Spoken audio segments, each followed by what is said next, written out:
Hey, what's up, everybody? BDO44 coming at you with another video. All right, so I am very encouraged, very encouraged by what the vice president of the Player Association, Jaylen Brown, was able to declare in regards to the Players Association's intentions of appealing Kyrie Irving's suspension. That is very encouraging news because obviously Kyrie Irving is facing somewhat of an injustice, and I think it's widely understood that there's more to see than simply what it is that has been said to have been offensive in the movies Hebrews to Negroes, for which Kyrie Irving posted without any caption on his own platform, and was from there reprimanded by his team and then further reprimanded by the commissioner. And basically given a lot of different things that he's been required to do in order to get back in the good graces of the Brooklyn Nets and David Stern. The Brooklyn Nets are the ones who are enforcing these 6 particular rules that they have for him in place. I've already given you a video rundown on that, and of course they asked him to. Is it asked? Demand? I don't know. They fined him $500,000 a fine. So they took $500,000 from the man, gave it to the ADH, the Anti-Defamation League, for which the Anti-Defamation League proceeded to throw that money back in his face, just to be evil about it, basically. So that's where we're at now. They're saying after 2 apologies that, or I don't know if you want to call it apologies, but he's come out both verbally on his own, in joint with the Nets. They've all come back and basically tried to essentially say that Kyrie Irving is sorry. But for whatever reason, the Nets, after releasing that joint statement, I guess things didn't go well with the meeting that they wanted to initially have happen, or what have you. So now they've added extra conditions. Not only do they want the meeting, but they want him to sit down with extra people to, I guess, satisfy their desires in regards to what this is. So Jaylen Brown is looking like a hero right now, speaking up, basically saying, he doesn't think that Kyrie Irving is an anti-Semite, and that, he furthermore, they're going to appeal it. So he believes they will appeal it, to be exact. That is not confirmed. So this is one of those situations where I'm just sitting here saying, okay, this is very good. We do want to see at least some side of the Players Association speak out in support of what is right in this situation. This is a Kaepernick type of situation. I hate to compare the two, but it's just the exact same thing. Kyrie Irving has come out and said many times that he is not an anti-Semite. He's come out many times and said that he comes in peace. He's come out many times and said he condemns the things that are in that, in the movie Hebrews to Negroes, that would otherwise offend. And that's pretty much satisfied my understanding of what it would probably take in normal situations to be forgiven and given an opportunity to get back to business.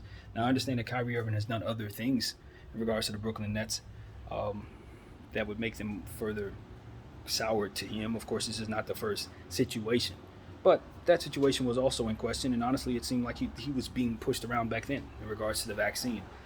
The media was pushing on him. Even some of the people who are supporting him now, like Stephen A. Smith, went out of their way to condemn him for not supporting the vaccine, and they did not properly paint out his intentions in regards to why he was doing that when they were condemning him then, and they're doing the exact same thing now. He told people back then that his intention was to stand up for people who otherwise were losing their jobs because they refused to take a vaccine that they were not sure about. They didn't want to take it. They were in fear, and that was why they weren't taking it, and they basically were having no opportunities to feed their families because of it. Kyrie Irving wanted to use his voice and his platform to stand up for those people, right? But, of course, the vaccine companies and those who were affiliated took offense to that, because obviously that takes money out of their pockets and, attention away from what it is that they're pushing. So it's one of those situations where they've been mad at Kyrie for that for a while. I think they're probably mad at him for some other stuff too, because he's taking some stances that just flat out don't align with them. They the establishment. So it's one of those situations where I'm looking up and I'm saying, okay, this is how do you say that word? Retaliation. And they're coming back at him in a way that is excessive. And everybody who is objective enough to get out of their feelings in regards to this should be able to see it. And those same people should be able to see that they too have been misled in regards to this situation. I would like to see how many people would actually be offended by the truths that are in that movie versus the one or two quotes that may not be accurate. And see, that's the thing. From what I understand, and I have to word it that way because they have not actually said, but from what I understand, the situation in question in regards to Hebrews to Negroes being offensive involves a quote that was said to have been falsely quoted by the worst of the worst, Adolf Hitler, stating that, in a paraphrase, that black people were basically the real Jews. Something that the movie basically proves. That's what is in question here. See, the essence of the quote that's in question is a lie said by the worst. But that worst person didn't say these words. So, if the statement in question wasn't actually said by Hitler, then essentially what's offensive about the statement is that they are offended by it being true.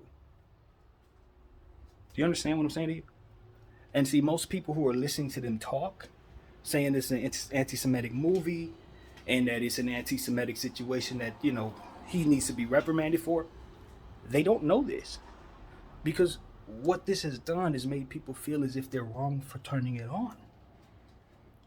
See, that's what I was trying to figure out. Like, why the hell are they promoting this further? Why are they promoting this further? Because in promoting it, they're planting the seed that you are morally incorrect for even seeking out this movie. Right? That's the seed they're planting. So essentially, you're going to feel bad. You're going to feel like you're doing something wrong. You're going to feel like you're an anti-Semite for even purchasing and renting this thing and even seeing what's in there. Because obviously it's offensive and I'm not about to offend nobody. And I just don't want to be that person on the inside, So I'm not going to even go down that path. And they keep telling me that it's horrible. And so I look at the agreements around me and everybody's like, yeah, whatever he did, they said it's wrong. So, damn it, he needs to make it right.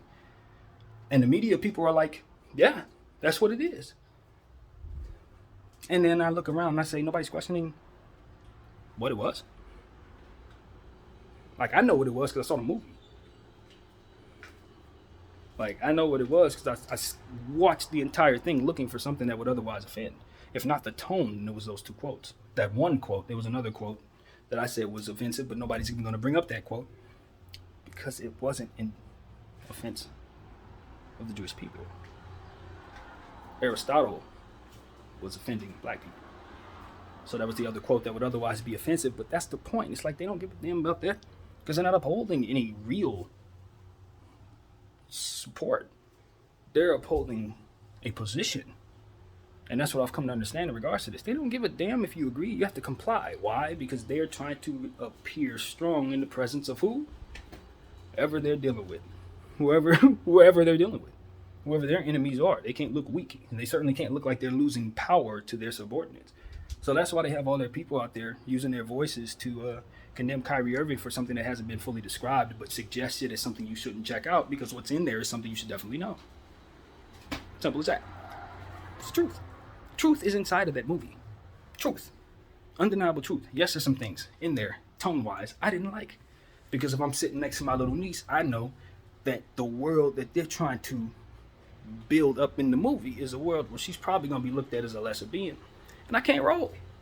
Because even though she's Caucasian, she's still my blood. So I gotta make sure that her future is safe, just like I'd have to make sure the rest of my black family is safe. Because that's my job. That's her uncle. So I'm not gonna push forth a world where everybody look like me fine, but she gotta duck and ride and hide and I'm not trying to set us up for that. You feel me? So, like, I gotta take the position that protects. And so when it comes to that, it's like, If we're not thinking that way, then we can't possibly think we're going to get support from anywhere outside of our own groups. Somebody has to be okay with protecting somebody who would be on the other side and making sure that innocence is protected everywhere, and thus creating the environment for which conflict does not exist. And I know the people who are doing this are the opposite in what it is their intentions are, which is why I speak out in the way that I do. See, I know a lot of people are in positions where they're not thinking about the fullness of what's going on. They're only out to protect themselves.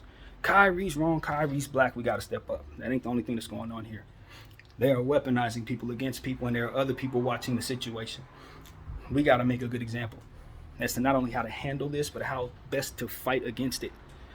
And it starts with our agreements. It starts with how we handle things, and it starts about what we care about. If it's only us, and we're not thinking about our little nieces that might happen to be white or happen to be Spanish or might happen to be Asian or something like that, and how they're going to live in a world where this is the case, we got to figure out how we can make that world just as safe for them as we want it to be for us, because they are us. And that's the thing that the other side doesn't seem to care about. Their black nieces and nephews, their black, mulatto daughters and that have to grow up black in a world where they didn't know of their history, where they're being exploited for their talents. They didn't give a damn about those kids. We got to be better than them. That's what I'm saying to you. We got to be better than them. They're thinking about lining their pockets. We got to think about making sure we enrich the earth from which we stand. We got to make sure that we stand on something right. We got to make sure that we are cognizant of spiritual energy. And for those of us who are spiritually bankrupt, we need to help one another at least keep the strength that we will otherwise put on this earth to uphold. Not somebody else's faith, no disrespect to theirs, even though it's originally ours, for which we'll come to understand. But the faith that we uphold within ourselves, and we know who we are without the information. And to say we're going to stand for whatever opinion we have or whatever truth we find. And even if this truth ain't the truth, you're not going to treat us the way you did. You're not going to do that. You know what I'm saying? And you're certainly not going to paint our position as if we are in some position of understanding for which we are betraying just to buck at you. When you know, and I know, most of what is in that movie is not known by people on this side. Now, I don't know how many of y'all know what's in that movie.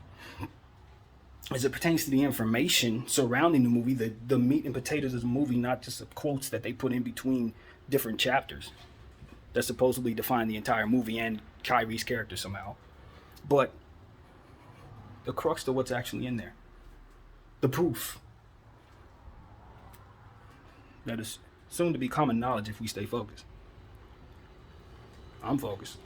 I'm not letting this go away, even though they're trying to throw Emu Udoka back in my face. $2 million, he's not getting the job. Yeah, I know, but you're still trying to buck break Kyrie right now, so you're not going to distract me with another one of those bucks that you're trying to break through his transgressions.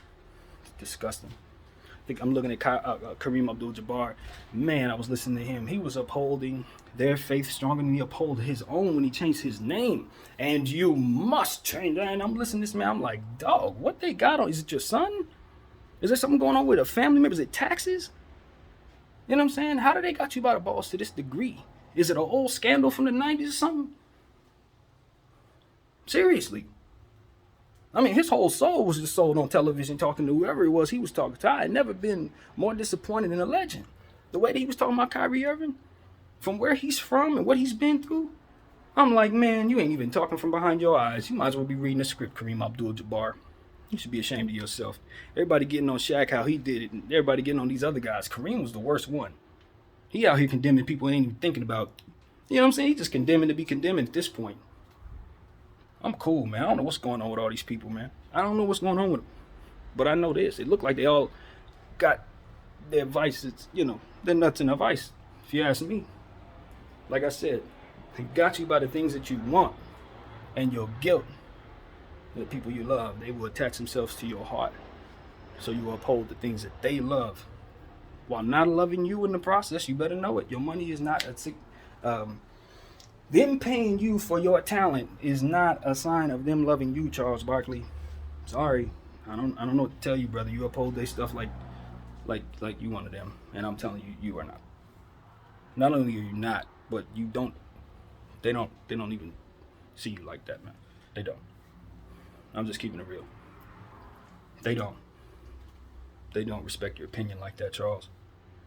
And it's sad, brother, because you think they do. But I can tell you that they don't. They still see you as the same dude who threw somebody through a window because you got upset about whatever. And I'm telling you, just because you signed that new contract, and that goes for everybody on that panel, just because you signed a new contract don't mean they won't snatch that from you.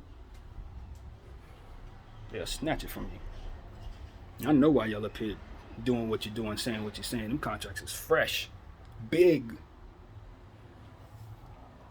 That's why I got to give credit to Stephen A. Smith, because at least he's from saying something. He can't go all the way with it, but he's saying, yo, y'all too excessive.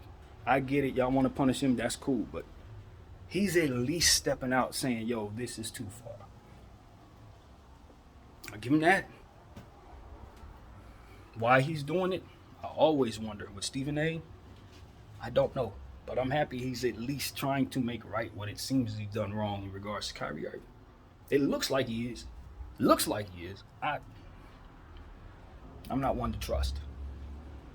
But it is what it is, man. We just need more people speaking out. For whatever point you can. You know what I mean? If they got you by the balls, they got you by the balls. But at least don't sit up there and just say, you know what? I'm just going to take it all away. Kyrie Irving's the worst dude in the world. And whatever they saying is perfect because that's what it is. I mean, that's what y'all basically did on that panel, man. And you wonder why your own people are looking at you like, are you serious? Hell yeah, I'm one of them too. Are you serious?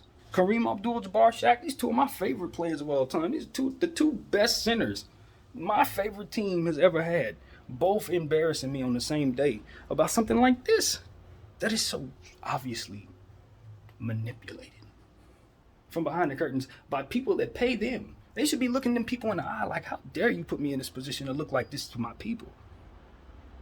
Forget all that. That would be the position I take. So you really gonna let me get on this camera look like this? How do y'all look these people in the face, bro? Like, honestly. Because they pay you? I quit a job. I swear to God. I quit. Like, it's not that big a deal as you can see for me.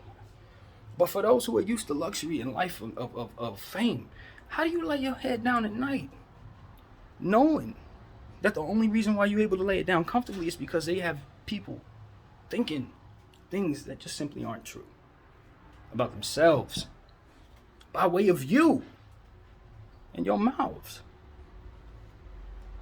And these are people who are extraordinary in nature.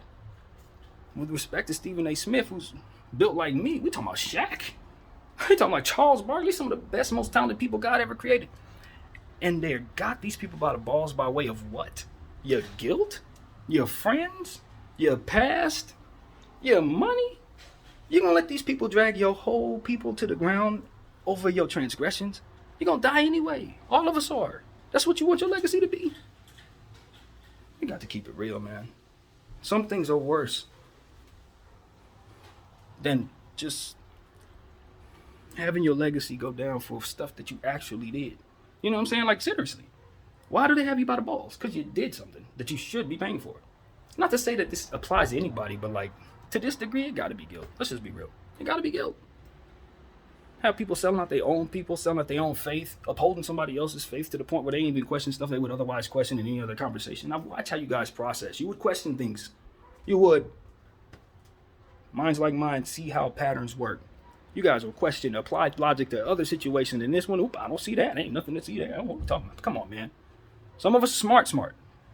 Some of us are actually smart. So it's like, man, I'm just like at a point where I just pray. I use my voice. I'm the great antithesis. People know I ain't getting paid. They ain't got me by the balls. It ain't gonna happen. And if it does, I'll be blinking and winking and doing anything I can from behind the curtain to let y'all know there's a curtain here. Because that's what I'm here to do. That's the point. I ain't here to do nothing else. So if I get behind the damn curtain, that's all I'm gonna be trying to do is rip that mug apart. And I hope they know it. Don't let me back there. I'll tell you now. Because I don't think that's my path anyway. But I'll tell you this. Everybody's susceptible to temptation. You got to discipline your mind and your heart. They will put all kind of stuff around you to make you guilty. And then by the time you realize what they done, it's too late. You stuck. And now you selling out your people to keep yourself from being wherever the hell you don't want to be. But I'm telling you, this is an act of God, friends. So if there's a cushion for you to fall on, it's probably coming somewhere. if you do the right thing. But if you don't, you know it ain't coming. And those are for the believers. Those who don't believe, you'll see it's coming. It's coming to pass. All of this is biblical. Clearly, it's spiritual. They're upholding their faith. It's a God thing. So, like, just like all the other wars that have been going on for thousands of years, yeah, that's the strength behind those 6 things that Kyrie Irving must do.